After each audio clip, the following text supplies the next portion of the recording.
네,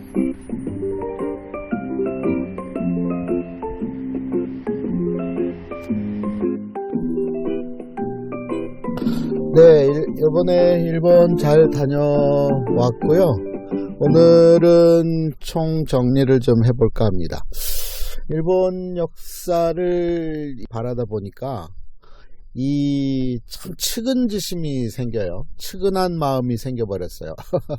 무슨 얘기냐면 워낙 사료가 부족하니까, 일본 쪽 그 고대사의 사료가 부족하니까 중국 쪽 사료에 거의 의존을 하고, 그리고 이제 후에 관제로 만들어진 이 고짓기와 일본 서기라고 하는 그 책에 거의 의존하고 있는 모습을 보면서 좀 측은하다, 이런 생각이 들었어요. 왜냐면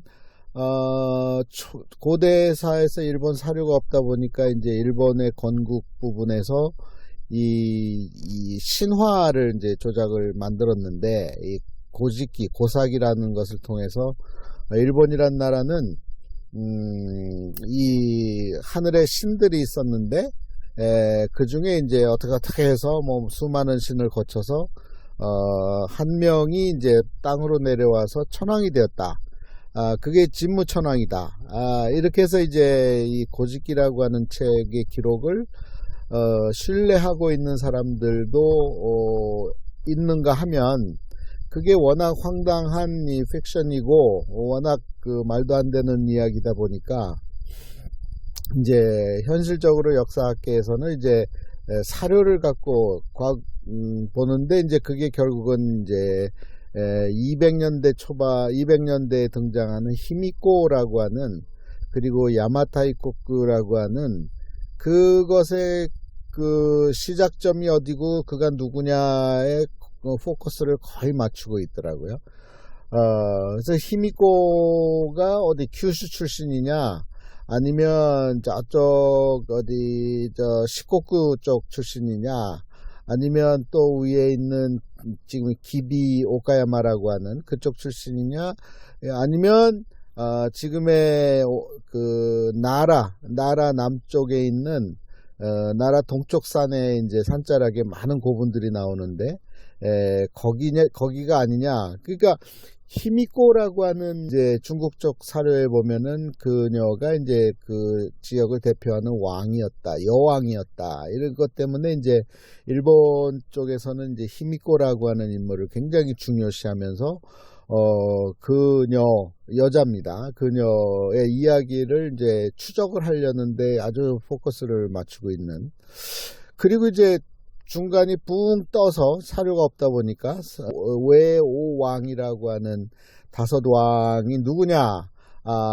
그리고 이제 신화상의 고짓기에 나온 이제 과거의 천왕들, 1대부터 시작해서 뭐 한 20몇 대까지의 천왕이 있었냐 없었냐, 뭐 사실이냐 아니냐, 이거 갖고 논란 속에 있다가 결국은 이제 반도 백제 이제 무령왕이 등장하는 500년대 초반, 500년대부터 나온 이제 사료들이 있으니까 이제 거기에 의존하게 되는 그런 모습을 보면서 참 측은하다. 이 자료가 없다 보니까 이런저런 뭐 주장과 함께 이야기들을 많이 쏟아내고 있는 모습을 볼 수가 있었습니다.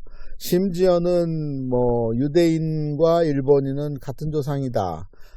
니치유 노소론이라는 게 있어요. 과거에 그 이스라엘 땅에 있었던 12부족 중에 10부족이 행방불명이 됐는데 그들이 일본 땅에 왔다. 뭐 이렇게 해서 일본의 조상과 유대인은 같은 조상이다, 이런 주장을 하는 것까지 등장을 하는 그런 이제 황당한 역사를 과거 고대사에 대해서 갖고 있는 것을 보고 참 안타까운 마음이 있습니다. 그리고 이제 그 전적으로 그 일본 서기나 또는 고짓기에 의존을 하다 보니까 거기에 나온 것이 마치 사실인 것 마냥 어떤 부분에 있어서는 더 확대해서 이 타국과의 관계에서, 특히 한반도와의 관계에서 자신들이 우위에 있었음을 마치 사실이었던 것처럼 주장하는 모습들도 보면서 그것도 참 측은하다, 이런 생각이 들었습니다. 참 역사라는 게 기록이 그만큼 중요하다라는 것을 알게 되었죠. 결국은 기록이 없다 보니까 땅에서 출토되는, 바다에서 나오는 그런 물 밑에서 나오는, 이 땅 밑에서 나오는 것에 의존해서 그거로 해석하는 수밖에 없는 고고학 자료가 그만큼 중요한 그런 곳이 일본 고대사다, 이런 것을 알 수가 있었습니다. 이제 거기에 이제 동반해서 백제, 반도에 있었던 백제와의 관계를 어떻게 정립을 할 것이냐. 이전에 우리가 학교에서 배운, 교과서에서 배운 것들을 제로 베이스로 놓고 많이 축소가 되었고 왜곡된 부분들이 상당 많이 있다 보니까 그것도 제로로 놓고, 일본 땅에서 주장하는 것도 제로로 놓고 현장에 가서 보면서 하나하나 챙기다 보니까 그래서 저는 발견한 것이, 이게 반도에 있었던 백제와 이 열도에 있었던 야마토 웨라고 하는, 그래서 예모토라고 제가 발음을 바꾸기로 했다고, 예족과 맥족이 지배했던, 우리 조상이 지배했던 땅의 역사가 바로 야마토의 역사였구나 라는 것을 이제 깨닫게 되었다는 거죠. 그러면서 하나씩 이제 이렇게 일치하는 부분들이 상당 발견이 돼요. 여전히 또 검증이 필요하고 하긴 해도 소위 말해서 일본말로 이 와꾸가 맞는다, 이렇게 짝이 맞는다, 라는 것을 이제 찾아낼 수가 있었어요. 특히 500년대부터 역사적 사료가 근해가 있는 부분들, 무령왕 쪽, 백제의 무령왕 쪽, 그리고 일본은 기에타이 천왕 쪽에서 시작되는 이 흐름, 왕조의 흐름이 하나하나씩 이 짝이 맞는구나 라는 걸 알 수가 있었죠. 예를 들면 무령왕 때에는 일본은 개체천왕이었고, 무령왕과 개체천왕은 한 아버지 밑에서 아버지가 같은데 그가 바로 곤지였다.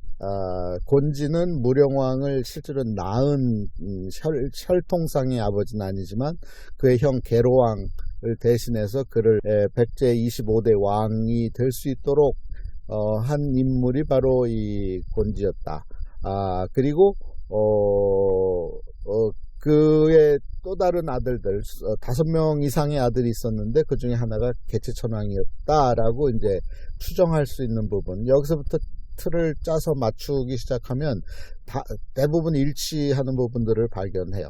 그러니까 그 성왕이 이제 그 다음에 이 무령왕의 아들이 성왕이었고, 그 다음에 일본에서는 그 개체천왕의 아들이 흠명왕인데, 그러니까 반도에서는 성명왕이고 일본 열도에서는 흠명왕인데, 둘은 그러면 사촌지간이 되는 거죠. 사촌지간이고, 그래서 이제 이 500년대 중반에 이 백제가 가야를 복속시키기 위해서 우에와 협공을 해서 이제 노력하는 모습들이 나타나는 이유가 혈연상에 연결이 되기 때문에, 그러니까 반도에 있었던 백제나 열도 땅에 있었던 예모토 웨나 거기도 백제다는 거죠.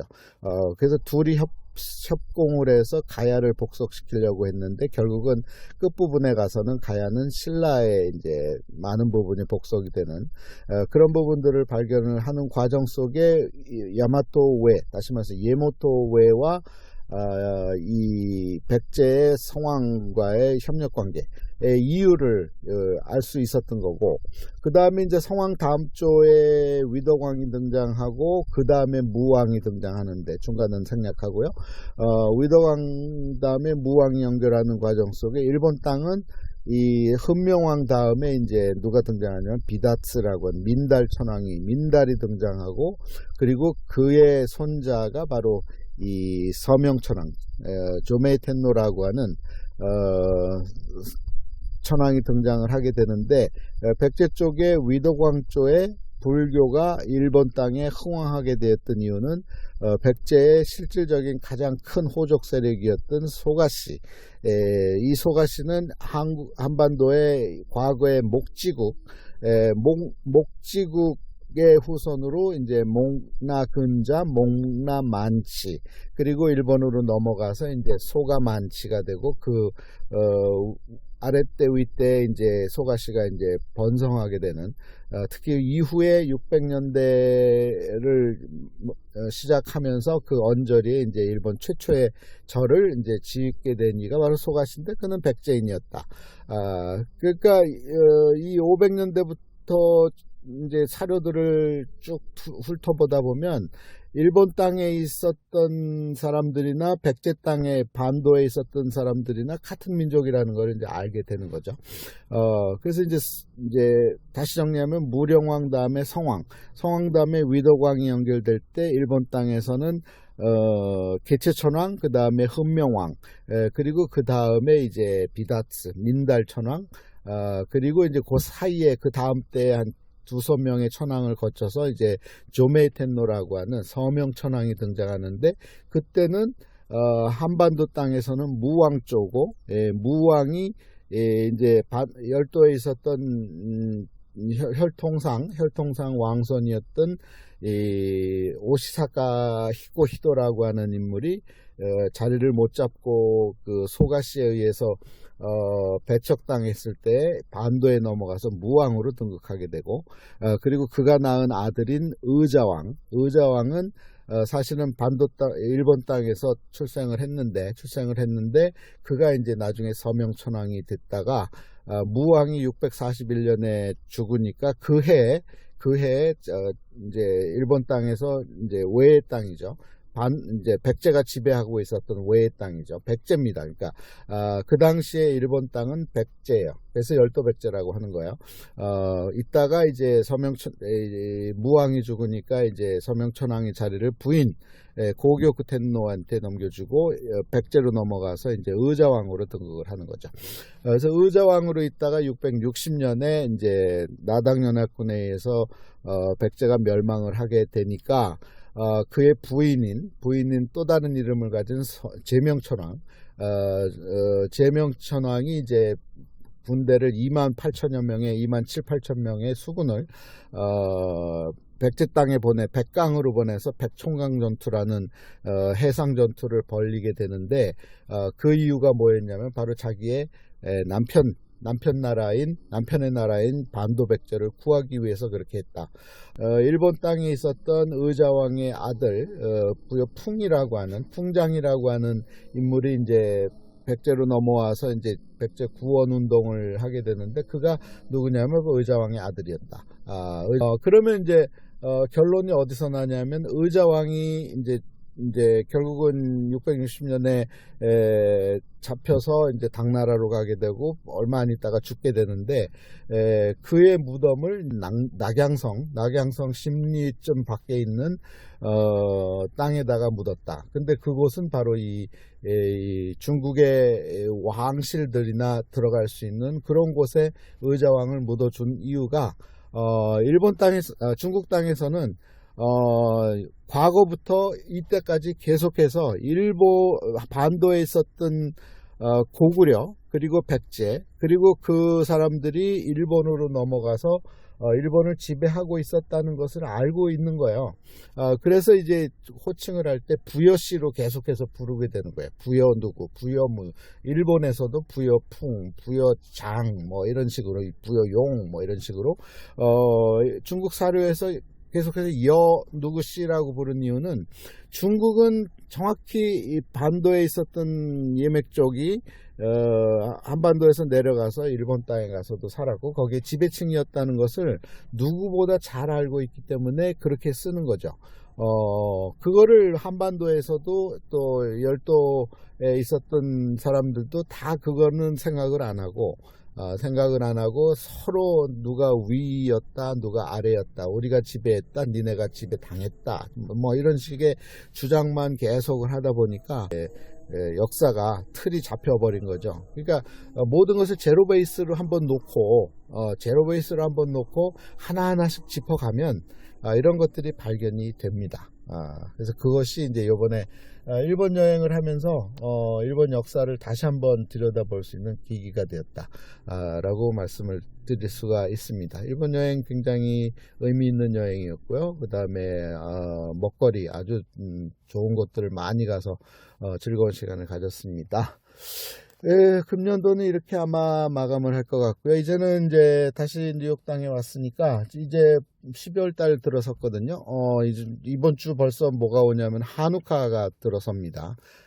다시 이쪽에 대한 이야기, 이 서양 역사에 대한 이야기를 해보도록 하겠습니다. 오늘은 여기서 마치겠습니다.